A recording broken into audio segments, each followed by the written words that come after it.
when it comes to hoodoo and voodoo in the deep American South amongst blacks, amongst Negroes, many legends and other stories and practices come from these ancient rituals and ancient history of this magic use. But one is so prevalent, known as the rabbit's foot, that it actually crossed over into other parts of society and is prevalent till this day. So, did you know that the origin of the rabbit's foot started with black men and women, black obi men, black conjure men and women, black magicians in the American South?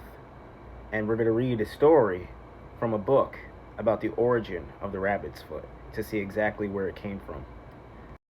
Cuba and Puerto Rico, page 398.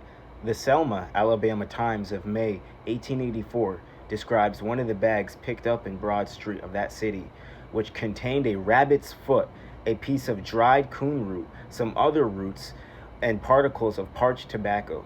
The rabbit's foot perhaps possesses more powers of sorcery than any other instrument in use among the black doctors in the South, being an especial charm against evil, particularly if it is the left hind foot from the animal caught in a country graveyard on a cloudy night in the new of the moon.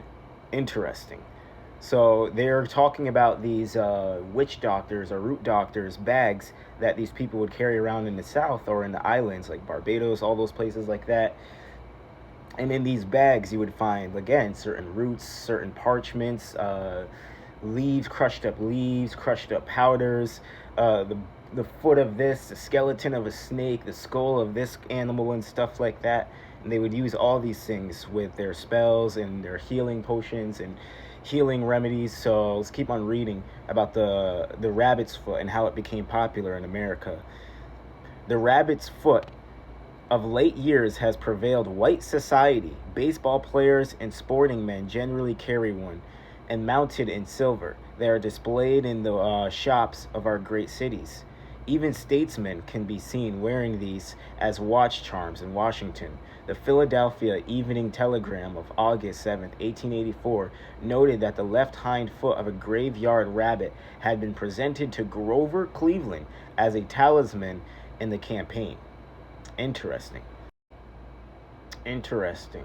When I looked it up on the first 5, maybe 10 articles that came up on Google, it was depicting things like American or European origin of the rabbit's foot. And you'll see up here, it's talking about how it started with Celtic people.